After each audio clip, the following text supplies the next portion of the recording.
اللهم صل على سيدنا مولانا محمد معدن الجود والكرم وآلہ وصحبہ وبارک وسلم. حمد و صلاۃ کے بعد اللہ تعالیٰ اپنے بندوں سے بڑی ہی محبت فرماتا ہے.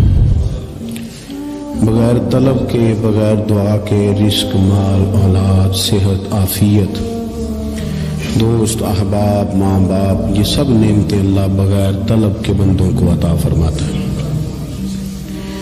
اللہ تبارک و تعالی اپنے بندوں کے حق میں رحمت والے فیصلے کرتا ہے، درگزر والا معاملہ فرماتا ہے.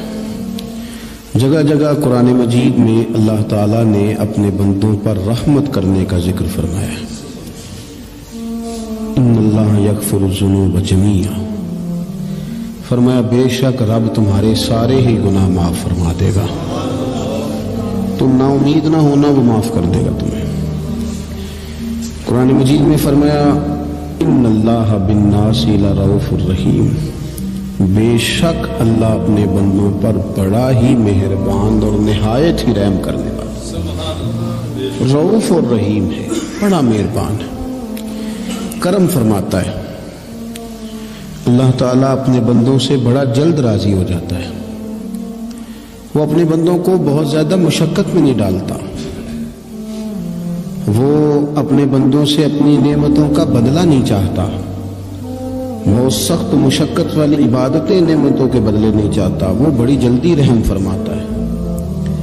ماں پیار کرتی ہے اپنے بچے سے، لیکن وہ ناراض بھی ہو جاتی ہے بعض چیزوں پہ. بعض معاملات اس کا دل بھی دکھاتے ہیں. بعض جگہ وہ رو کے یہ بھی کہتی ہے کہ تو نے میری محبت کا کوئی نتیجہ نہیں مجھے دیا، میری ساری کمائی تو نے ضائع کر دی. والد بہت ساری جگہوں پہ ناراض ہوتا ہے، شکوہ کرتا ہے، کہتا ہے میری بیماریوں کی، پریشانیوں کی، بڑھاپے کی، کمزوریوں کا سبب بیٹے تو ہی بن گیا. یہ ساری تکلیفیں تو ٹھیک ہو جائیں تو میری شاید عمر بھی بڑھ جائے، صحت بھی ٹھیک ہو جائے، میں زیادہ دیر جوان رہ سکوں. ناراض ہوتے ہیں ماں باپ. اسی طرح ماں باپ راضی بھی ہو جاتے ہیں، وہ بڑی جلدی راضی ہو جاتے ہیں. میں اکثر کہتا ہوں کہ والد کو راضی کرنے میں 5-7 منٹ لگ جاتے ہیں، اماں تو 1.5-2 منٹ میں راضی ہو جاتی ہے.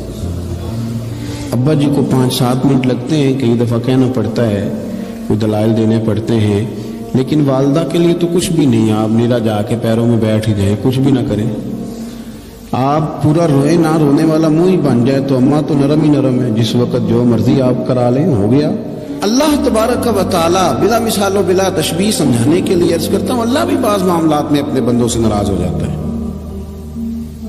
وہ کہتا ہے میں تکبر کرنے والوں کو پسند ہی نہیں کرتا. وہ کہتا ہے فسادی پسند نہیں ہے. وہ فرماتا ہے کہ راہوں میں کجی کرنے والے پسند نہیں ہیں. وہ فرماتا ہے کہ بدعہدیاں کرو گے تو میں صبح قیامت تم سے سوالات کروں گا. اللہ تبارک و تعالیٰ بہت ساری چیزوں کو ناپسند کرتا ہے، ناراض ہو جاتا ہے. بلکہ نبی پاک صلی اللہ تعالی علیہ وسلم نے فرمایا تم بات کرتے کرتے کرتے کرتے کوئی ایسا جملہ بول دیتے ہو کہ رب اتنا ناراض ہوتا ہے کہ تمہیں پتہ بھی نہیں ہوتا، تمہارے لیے جہنم کا فیصلہ کر دیتا ہے. اس لیے پہلے تولو پھر بولو. خود اپنے لفظوں کی تو تم پہرے داری کرو نا کہ میں کیا کہہ رہا ہوں. کوئی ایسا جملہ، کوئی ایسی بات وارث شاہ مان کری نہ وارثاں دا، کوئی ایسی بات نہ تمہاری زبان سے نکلے. اور حضور یہ بھی فرماتے ہیں کہ اس کا دوسرا پہلو بھی ہے. بعض اوقات تم بات کرتے کرتے کرتے کرتے ایسا جملہ کہتے ہو وہ اتنا راضی ہوتا ہے کہ تمہارے لیے جنت کا فیصلہ فرما دیتا ہے. مسلمان کو اب یہ حکم ہے، اس ساری گفتگو کا نتیجہ یہ ہے کہ وہ اپنے جذبات پر، خیالات پر، نگاہوں پر، زبان پر، کانوں پر تھوڑی توجہ دے. بے لگام نہ بنے، بے ترتیب نہ بنے، جو طبیعت میں آئے کر نہ گزرے. تھوڑا سا نہ سوچے، سمجھے اور تھوڑا سنبھل کے چلے. کبھی ان کاموں کی طرف نہ جائے جن سے رب ناراض ہو جاتا ہے. ان کاموں کی طرف بڑھے جن سے اللہ راضی ہوتا ہے.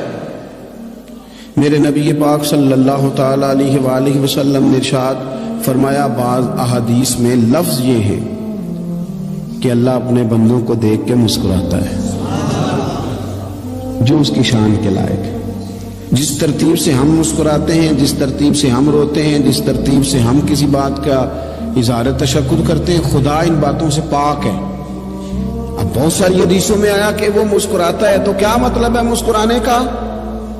تو علماء تفسیر نے لکھا ہے مسکرانے کا مطلب یہ ہے کہ وہ بڑا ہی راضی ہوتا ہے اپنے بندے سے، بڑا راضی ہوتا ہے، یہ مطلب۔ ایک تو مسکرانے کا مطلب یہ کہ وہ بڑا راضی ہو گیا، بڑا راضی ہو گیا، وہ مسکرا دیا اپنے بندے پہ۔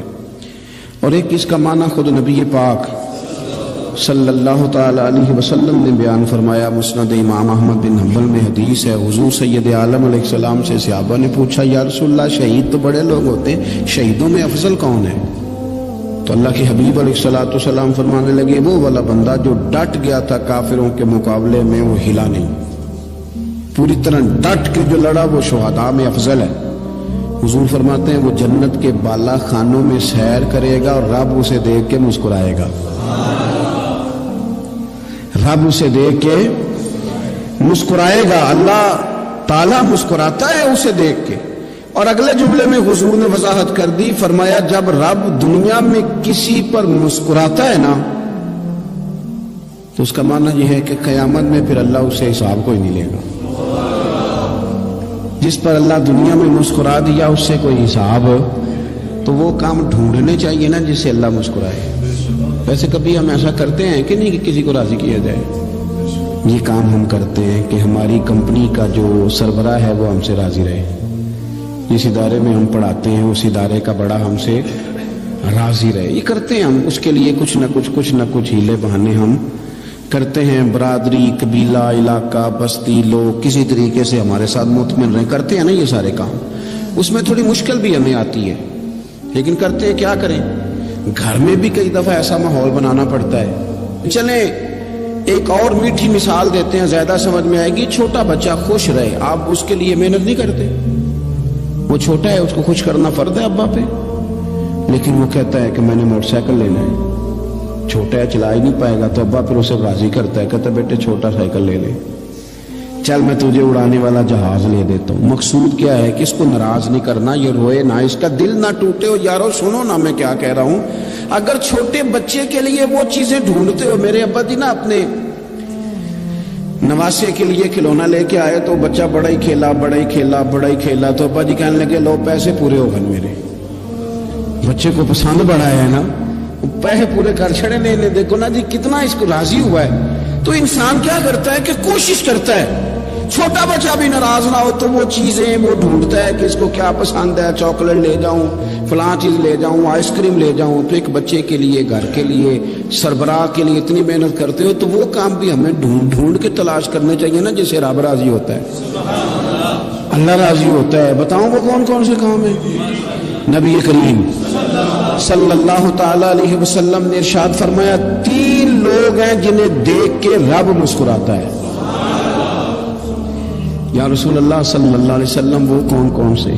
تو محبوب فرمانے لگے ایک وہ بندہ ساری مخلوق سوئی ہے، آدھی رات ہے، رات کا پچھلا پہر ہے، اس نے اٹھ کے وضو کر لیا، مصلی پہ کھڑا ہو گیا خدا کی یاد میں، فرمایا اسے دیکھ کے رب مسکراتا ہے جو اس کی شان کے لائق ہے، مسکراتا ہے اللہ۔ یہ تو سونے کا ٹائم تھا، یہ تو گہری نیند آنے کا وقت تھا، رات کا پچھلا پہر، رات پوے تے بے درداں نو نیند پیاری آوے، تے درد منداں نو یاد سجن دی ستیاں بھی آن جگاوے، اور ساون کی کالی راتوں میں جب بوندا باندی ہوتی ہے، وہ راتوں کو اٹھ روتے ہیں جب خلقت ساری سوتی ہے، اللہ مسکراتا ہے۔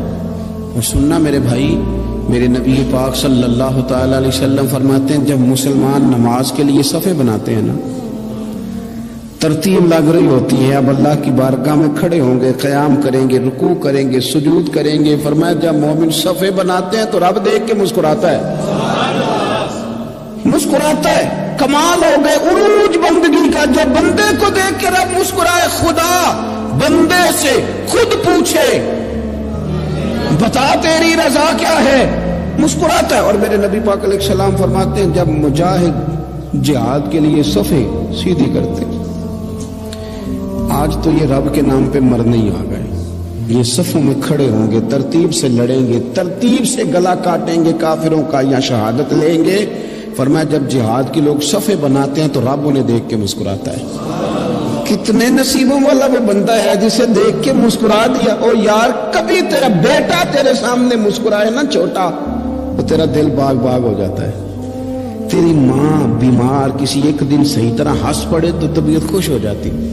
مجھے بتاؤ نا جس کا رب بھی اسے دیکھ کے ہنس پڑے، جو اس کی شان کے لائق ہے، کیا اس بندے کے نصیبے ہیں، کیا اس کے مقدر ہیں۔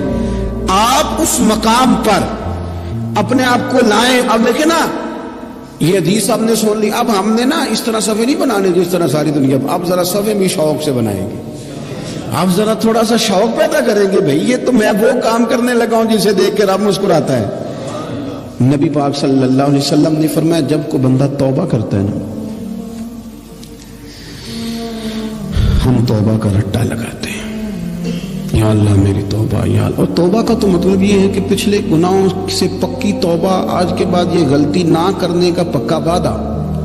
تو نے ساری شب برات رو کے گزاری ہے، بتا سویرے جھوٹ جوڑنے کا ارادہ ہے تیرا، آج کے بعد رشوت تو نہیں نہ لے گا، ملاوٹ تو نہیں نہ کرے گا، یہ توبہ ہے۔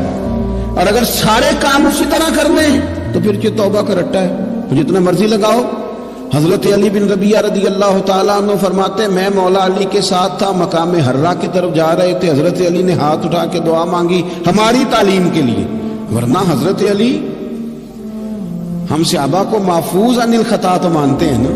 ہاتھ اٹھا کے کہا اے اللہ ہمارے گناہ بخش دے، تیرے علاوہ کوئی معاف کرنے والا نہیں۔ اور پھر حضرت علی آسمان کی طرف دیکھا اور دیکھ کے نا حضرت علی بن ربیعہ کو تو مسکرائے۔ حضرت علی بن ربیعہ کہنے لگے حضور مسکرائے کیوں ہو؟ فرمانے لگے ایک دن میں حضور کے ساتھ اسی طرح آیا تھا، اسی طرح حضور نے دعا فرمائی تھی ہماری تعلیم کے لیے، اور پھر حضور مجھے دیکھ کے مسکرائے تھے اور فرمایا جب کوئی بندہ رب کی بارگاہ میں اس طرح استغفار کرتا ہے تو رب مسکراتا ہے، اور مسکرا کے فرماتا دیکھ لو میرے بندوں کو پتا ہے کہ میرے علاوہ معاف کرنے والا کوئی نہیں، تمہیں پتا ہے، تم اس کی بارگاہ میں رجوع تو لاؤ، آؤ تو صحیح دعا سو لے کر۔ اقبال کہتے ہیں کہ موتی سمجھ کے شان کریمی نے چن لیا، قطرے تو گرے میرے عر کے انفعال کے، دو میں نے آنسو بہائے تھے تو اس کے کرم نے تو موتی سمجھ کے چن لیا۔ سنو نا حضور اس استغفار کو اللہ کو، یار رات کو توبہ کر کے سونا چاہیے ہمیں۔ کچھ غلطیاں ہم کرنا نہیں چاہتے پر ہم سے ہو جاتی ہیں، کچھ دل ہم توڑنا نہیں چاہتے پر وہ ٹوٹ جاتے ہیں، ہماری مجبوری ہوتی ہے ٹوٹ جاتے ہیں۔ رات کو اس کی بارگاہ میں ہاتھ باندھ کے کشکول طلب دراز کر کے خوب استغفار پڑھنا چاہیے کہ مالک بندے ہیں نا کیا کریں، نفس کا ساتھ ہے، دنیا کا ساتھ ہے، خواہشات نفسانیہ، مالک معاف کر دے۔ درد سے توبہ، رسم نہ ہو، کہانی نہ ہو، لفظ نہ ہو، جملے نہ ہو، اور جناب ایسے لوگوں کے بیچ بڑے ہاتھ باندھ کے اور بڑا کوئی ضرورت نہیں، آپ اکیلے اپنی چارپائی پہ بستر کے اندر منہ دے کے بھی درد سے کہیں گے نا معاف کر دے تو وہ تو مہربانی بڑا ہے۔ میرے نبی پاک صلی اللہ علیہ وسلم مثال دیتے ہیں، فرمایا ایک آدمی صحرا میں جا رہا، صحابہ سے حضور خطاب کر رہے ہیں، فرمایا ایک آدمی صحرا میں جا رہا تھا، اس نے اپنی اونٹنی پہ کھانا پانی پیسے ہر چیز رکھی ہوئی تھی، صحرا تھا بہت بڑا، درمیان صحرا کے گیا تو تھوڑا سا سستانے کے لیے آرام کرنے کے لیے اونٹنی سے نیچے اترا، اب اس نے اونٹنی کی لگام اونٹنی کی نکیل اپنے سرہانے کے نیچے رکھی، ہاتھ کے ساتھ پکڑی اور سو گیا۔ تھوڑی ہی دیر کے بعد جب اس کی آنکھ کھلی تو دیکھا اونٹنی غائب ہے۔ صحرا میں وہ پیدل نہ آگے جا سکتا ہے نہ پیچھے جا سکتا ہے، نہ دائیں نہ بائیں، کھانے کو روٹی نہیں، پینے کو پانی کا قطرہ نہیں، تھوڑا ادھر بھاگا ادھر بھاگا، تھک گیا۔ کریم محبوب فرماتے ہیں وہ پوری طرح نڈھال ہو گیا اور مایوس ہو گیا، معاذ اللہ، مایوس ہو کے دوبارہ اسی جگہ آ کے لیٹ گیا جہاں پہلے لیٹا تھا، انتظار کرنے لگا کہ اب موت ہی آئے گی، آخری وقت ہے، نہ میں پیدل یہ صحرا کراس کر سکتا ہوں، نہ پیچھے جا سکتا ہوں، نہ کھانا ہے نہ پانی ہے، سوائے موت کے کوئی سہارا نہیں۔ حضور فرماتے ہیں وہ رستے میں دوبارہ لیٹ گیا، اچانک اس نے رخ بدلا تو اونٹنی سامنے کھڑی تھی۔ حضور نے صحابہ سے پوچھا بتاؤ نا اسے بھلا کتنی کو خوشی ہوگی؟ یا رسول اللہ جسے نئی زندگی مل گئی ہے۔ آپ دیکھیں نا سارے ڈاکٹروں نے کہہ دیا کہ اس کے تو گردے معدہ جگر ہر چیز ختم ہے، گھر لے جاؤ خدمت کرو، ہر طرف پریشانی ہے. وہ بندہ بھی سمجھ گیا ہے کہ آخری وقت آ گیا, کل جاؤں پرسوں جاؤں, تیاری ہو گئی, سب لوگ آ گئے, باہر والے بھی آ گئے, یہ ماحول ایک عجیب رنگ اختیار کر گیا. اچانک ایک ڈاکٹر نے آ کے کہا نہیں غلطی لگ گئی تھی. مجھے بتائیے انداز کیا ہوتا ہے؟ بغیر دوائی کے بندہ اٹھ کے کھڑا نہیں ہو جاتا. او میں تو بچ گیا ہوں. نبی پاک صلی اللہ علیہ وسلم فرمانے لگے اس کی اونٹنی مل گئی. بتاؤ بھلا اسے کتنی خوشی ہوگی. یا رسول اللہ وہ تو دوبارہ دنیا میں آ گیا. حضور فرمانے لگے اسے کچھ بھی خوشی نہیں ہوئی. جب کوئی رب کا گناہگار بندہ آ کے توبہ کرتا ہے, رب کو اس سے کئی گنا زیادہ خوشی ہوتی ہے. میرا بندہ آ گیا ہے, میرا بندہ آ گیا, میرے گھر آ گیا. اس نے آنسو بہائے ہیں. اس نے کہا اللہ میں تیرا ہی ہوں, تیرا ہی رزق کھاتا ہوں, تیری ہی زمین پہ رہتا ہوں, تیرے نام سے میری سانسیں چلتی ہیں. وہ آ گیا. فرمایا اس اونٹنی والے سے زیادہ رب کو خوشی ہوتی ہے جب گناہگار آ کے توبہ کرتا. گناہگاروں کے آنسو اس کی بارگاہ میں بڑے مقبول ہیں, لیکن ہم رسم ادا کرتے ہیں, توبہ نہیں کرتے. ہم اپنے آپ کے ساتھ دھوکہ کرتے ہیں, جھوٹ بولتے ہیں. ہم بندہ کوئی ناراض ہو جائے تو ہمیں کوئی نہیں نیند آتی, اس کے گھر چلے جاتے ہیں. ہم اپنے سارے رشتوں کو, تعلقات کو مینٹین کر کے رکھنے کے عادی ہیں. ہمیں پتہ ہے کہ وہاں میں نہیں جا سکا تو بیٹا بھیجتا ہوں, فلاں شادی پہ میں نہیں جا سکا تو بھتیجا بھیجتا ہوں, بھائی بھیجتا ہوں. ہر تعلق کا ہم نے خیال رکھا کوئی روٹھ نہ جائے. لیکن کمال ہے نا, یہ نہیں سوچا کہ اگر رب روٹھ گیا تو جب وہ روٹھ جائے نا تو سارے رشتے بھی بندے کے پاس موجود ہوں تو کوئی کرامت نہیں ہوتا. پھر کروڑوں روپیہ جیب میں ہوں تو ڈاکٹروں کی دوائیاں اثر نہیں کرتی. وہ روٹھ جائے تو پھر انسان اس طرح سے پھسلتا ہے کہ بڑے بڑے اس کے پاس دروازے ہوتے ہیں پر کسی جگہ اس کا ہاتھ نہیں لگتا.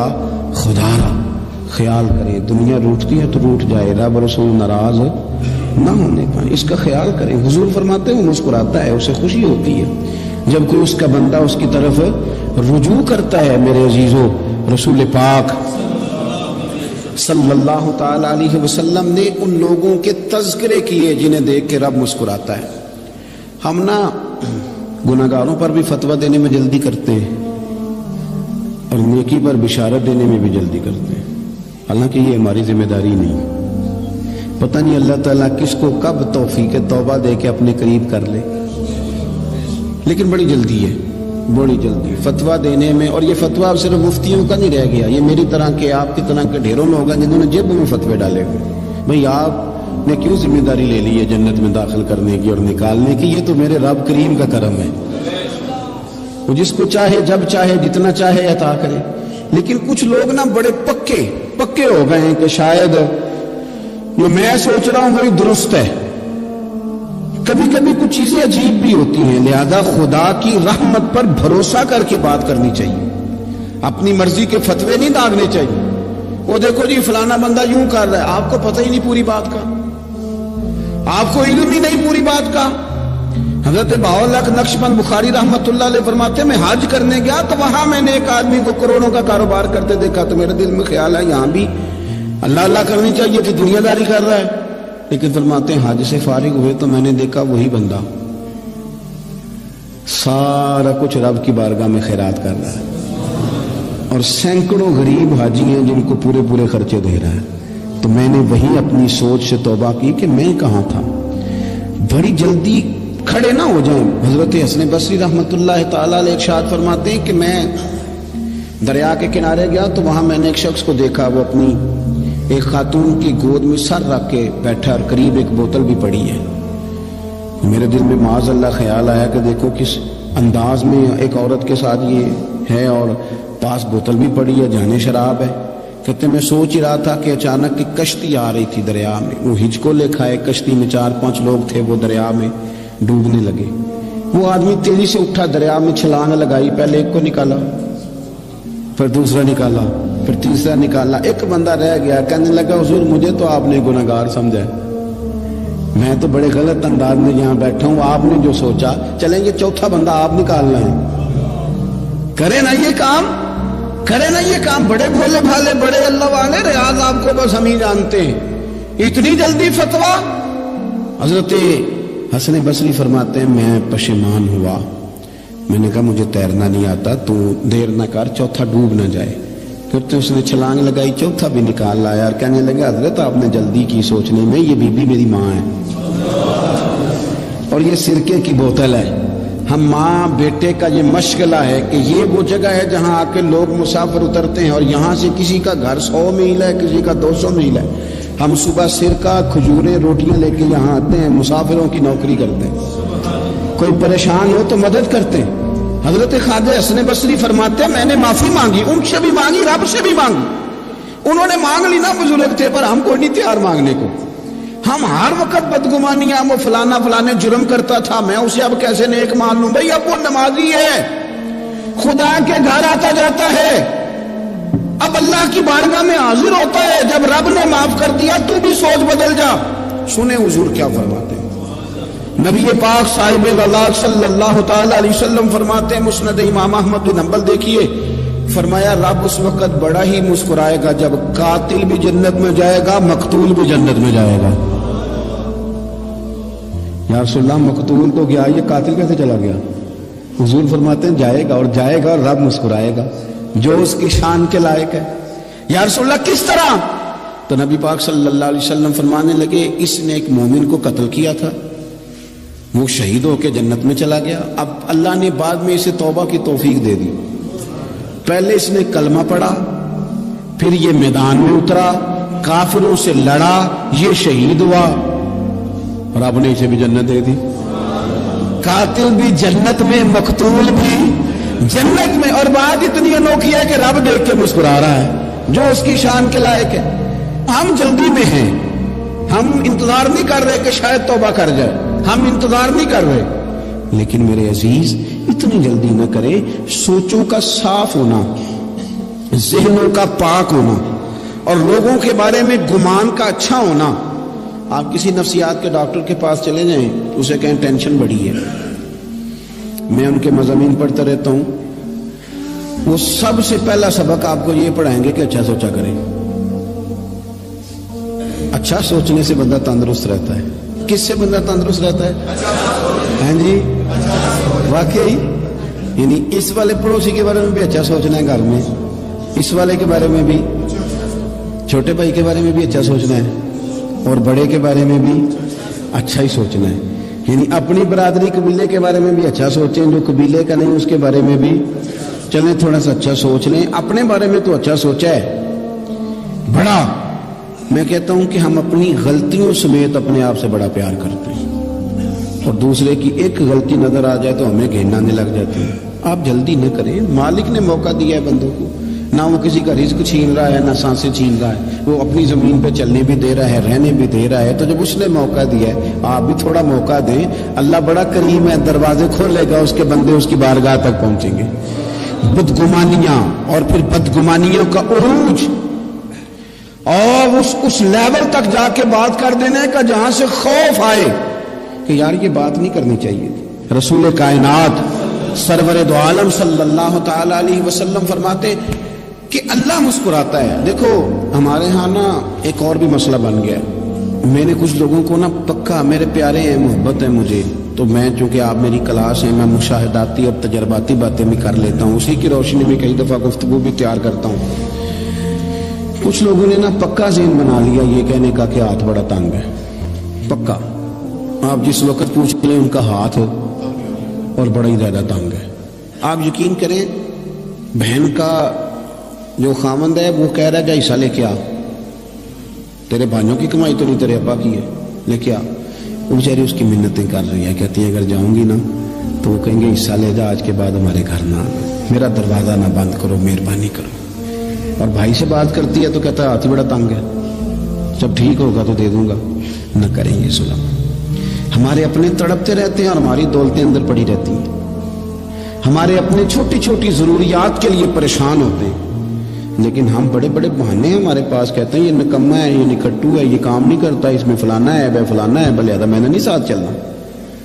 اظہار جب آپ کے اندر پیدا ہوتا ہے نا، اظہار، جب کسی کے لیے آپ حساس ہوتے ہیں تو آپ کو بھی سرور حاصل ہوتا ہے۔ نہ کریں یہ کام کہ آپ کو اللہ نے وسعت دی ہے اور ہر وقت آپ ہاتھ تانگ ہونے کا رونا رو رہے ہیں۔ ہر وقت آپ یہ کہہ رہے ہیں میں بڑی آزمائش میں ہوں، جب خدا نے آپ پہ نہیں ڈالی تو اتنے جھوٹ بولنا صرف اس لیے کہ میرے پیسے بچ جائیں، صرف اس لیے کہانی سنانا کہ حالات میرے بڑے خراب ہیں کہ کوئی بندہ میرے سے کوئی تھوڑا بہت قرض نہ مانگ لے۔ سنو، نبی پاک صلی اللہ علیہ وسلم کے پاس مہمان آ گیا، بخاری مسلم ہے، حضور نے ازواج مطہرات کے گھروں میں پیغام بھیجا، کچھ چیز ہے ضیافت کے لیے؟ یا رسول اللہ کچھ بھی نہیں، یہ دو جہاں کے شاہ ہے اور پاس کچھ رکھتے نہیں، دو جہاں کی نعمتیں ہیں ان کے خالی ہاتھ میں، یا رسول اللہ کوئی چیز بھی نہیں۔ حضور نے صحابہ کے مجمع پہ نظر ڈالی، یا رسول اللہ صلی اللہ علیہ وسلم حکم ہو، تو حضور فرمانے لگے تم میں سے کوئی بندہ ہے جو اسے گھر لے جائے روٹی کھلائے؟ ایک صحابی اٹھے فوراً، حضور میں لے کے جاتا ہوں کھانا کھلاتا ہوں۔ فرماتے ہیں میرے گھر میں صرف بچوں کا کھانا تھا، یہ نہیں کہ فریزر بھرا ہوا ہے نعمتوں سے، صرف بچوں کا کھانا، یہ نہیں کہ کسی کو دیکھ کے اپنی ہنڈیا پہ برتن لے لیا، صرف بچوں کا کھانا۔ کہتے ہیں گھر گیا، بیوی سے کہا کیا کیفیت ہے؟ کہنے لگی بچوں کی روٹی ہے۔ میں نے کہا بچے سلا دے، صبح ناشتہ کر لیں گے۔ تو کہنے لگی آپ کیا کھائیں گے؟ تو میں نے کہا نہ میں کھاؤں گا نہ تم کھائے گی، مہمان جو نبی پاک کا ہے۔ کہا اچھا، اب ذرا تجویز دیکھو میاں بیوی کی سوچی آپس میں۔ کہتے ہیں کھانا لگا دینا، کیونکہ ایک آدھ بندے کا کھانا ہے۔ اپنی غربتوں کا ہر جگہ اظہار کرنا، رونا رونا، یہ دیکھو غربت کیسے چھپائی جا رہی۔ اس کو کہا نہیں کہ چل تو تھوڑا رحم کھا، تو آیا ہے تو تھوڑا رحم کھا، یہ نہیں کہا اٹھ کے نا تو کھانا رکھنا اور اٹھ کے نا چراغ ٹھیک کرنے کے بہانے بجھا دینا۔ ہم دنیا والوں کے سامنے کیوں اپنے دکھ بیان کریں؟ ہم جو کہیں گے رب رسول کی بارگاہ میں کہیں گے۔ تو نا چراغ ٹھیک کرنے کے بہانے، اہلیہ اٹھی، کھانا دینے کے بعد چراغ ٹھیک کرنے کے بہانے بجھا دیا۔ خامد بھی ہاتھ چلاتے رہے، بیوی کبھی برتن رکھتی کبھی اٹھاتی، پتہ چلے کہ کھانا کھا رہے ہیں، کھانا کھایا جا رہا ہے۔ کہتے ہیں مہمان پیٹ بھر کے کھانا کھا گیا۔ یہ کام ہوا رات کے اندھیرے میں، اس وقت ہوا جب چراغ بھی بند تھا، اس وقت ہوا جب کوئی دیکھنے والا نہیں تھا، کسی پڑوسی کو بھی خبر نہیں تھی۔ فرماتے ہیں صبح کے اجالے میں اس مہمان کو لے کے مسجد نبوی میں نے قدم رکھا تو نبی کریم نے فرمایا رات جو تم نے کام کیا ہے نا اسے دیکھ کے میرا رب بڑا مسکرایا ہے، اللہ بڑا مسکرایا ہے۔ اللہ تر دامنی پہ شیخ ہماری نہ جائیے، ہم دامن نچوڑ دیں تو فرشتے وضو کریں، یہ شان ہے صحابہ کی۔ نبی کریم علیہ السلام نے فرمایا رب رات مسکرایا تیرا یہ انداز دیکھ کے، اور اس نے قرآن نازل کیا وَيُؤْثِرُونَ عَلَىٰ أَنفُسِهِمْ وَلَوْ كَانَ بِهِمْ خَصَاصَةٌ۔ کچھ لوگ وہ ہیں جنہیں بڑی بھی ضرورت ہو تو دوسروں پر اثار کر دیتے ہیں، قربانی دے دیتے ہیں۔ رب مسکرایا ہے، اندر پیسے رکھے ہوئے ہیں، اندر پیسے رکھے ہوئے ہیں، اور بہن آ کے منت کر رہی ہے کہ بھائی حالات بڑے خراب ہیں، تھوڑی سی مہربانی کر۔ تو کہتے ہیں بہن پردہ یہ بس، کیسے بتاؤں تجھے حالات، تجھے کیا بتاؤں کام کتنی مشکل سے چلتا ہے، یہ پردہ یہ بس۔ بہرحال اگر تم نے کہا ہے نا 50,000 تو میں زیادہ نہیں، کوئی 20 کو دے دوں گا تجھے، وہ بھی خاصی نیکی کر کے، وہ بھی بتا سکھا کے۔ رات اماں پہ علیحدہ سے احسان چڑھاؤں گا، ابا پہ علیحدہ سے چڑھاؤں گا کہ تمہاری بیٹی کے ساتھ تعاون کر رہا ہوں، سارے علاقے کو ویسے ہی بتاؤں گا۔ اور وہ غریبنی بیچاری 20,000 لے کے گھر گئی ہے، پہ سفارشیں کر رہی ہے کہ مہربانی کرو۔ میں نے ایسے بھی دیکھے ہیں جو پہلے بیوی کو پکڑاتے ہیں تم دے، اس لیے کہ پھر وزیر اعظم تو ڈنڈا نکال لے گا تو بڑا مشکل ہو جائے گا پھر گھر میں رہنا، لہذا وہ یہ تو آگے لگ۔ یہ کیا لہجہ ہے آپ کا؟ یہ تو کسی کو بھی دے تو چھپا کے دینے کا حکم ہے، کسی کو بھی دے تو ہمیں حکم یہ ہے کہ سیدھے ہاتھ سے دینا ہے، الٹے کو خبر۔ اور یہ جو بالکل ہی اپنے ان پر تو پردہ پوشی آپ کے لیے ویسے ہی ضرورت تھی۔ میرے عزیز رب مسکراتا ہے، میرے نبی پاک علیہ السلام نے یہ اعمال ہمیں بتائے جن پر اللہ مسکراتا ہے، خوش ہوتا ہے۔ اور بعض لوگوں کو حضور نے نامینیٹ کیا، حضرت سعد بن معاذ رضی اللہ تعالیٰ عنہ عظیم صحابی تھے، یہ وہ خوبصورت صحابی ہیں جن کے جنازے کو کندھا میرے نبی پاک نے عطا فرمایا، حضور نے کندھا عطا فرمایا۔ کمال ہو گئی، نرخ بازار محبت کا انوکھا ہی ہو گیا، خود خریداروں میں شامل آ کے مولا ہو گیا۔ حضور نے کندھا دیا۔ حضرت سعد بن معاذ رضی اللہ تعالیٰ عنہ کا جب جنازہ اٹھا، ان کی والدہ رو پڑی، بڑے درد سے روئی، ماں تھی نا، ان کی آواز جب حضور تک گئی تو نبی پاک نے فرمایا آنسوؤں کو روک لے، آواز کو کم کر لے، تیرے بیٹے کی تو جب روح پرواز ہوئی ہے تو رب مسکرایا ہے۔ جس کے آنے پہ رب راضی ہو مسکرا دے جو اس کی شان کے لائق ہے۔ یہ تو وہ لوگ ہیں کہ جن کے جانے پر نہ رب، وہ کسی نے کہا تھا کہ میرے مرنے پہ ہر سو شور مچ جائے گا، دیکھو گے میرے مرنے پہ ہر سو شور تو پتہ چل جائے گا جب ہم جائیں گے، میرے مرنے پہ ہر سو شور مچ جائے گا دیکھو گے، اور کہنے الوداع سرکار خود تشریف لائیں گے۔ اور درویش کہنے لگے بعد مرندے مکھڑا میرا ہو جاوے جے تازہ، پھر سمجھ لینا محبوب میرے نے آن پڑے ہے جنازہ۔ اور عاشق کا جنازہ ہے، ذرا دھوم سے نکلے اور محبوب کی گلیوں سے ذرا گھوم کے نکلے۔ فرمایا کہ ان کے تو جانے پہ رب کریم، اور حضور نے ایک دعا بھی دی۔ حضرت ابو طلحہ، حضرت طلحہ رضی اللہ تعالیٰ عنہ صحابی تھے، ان کا وصال ہو گیا تو حضور نے دعا بھی دی۔ فرمایا یا اللہ جب میرا طلحہ ہے نا تو اس سے مسکرا کے بات کرنا، یہ تجھ سے مسکرا کے بات کرے جو تیری شان کے لائق ہے۔ تو اللہ تعالیٰ غائب درجے راضی ہوتا ہے۔ ایک دفعہ پھر بات دہراتا ہوں، جو میدان میں ڈٹ کے شہید ہو رب اسے دیکھ کے مسکرا دے۔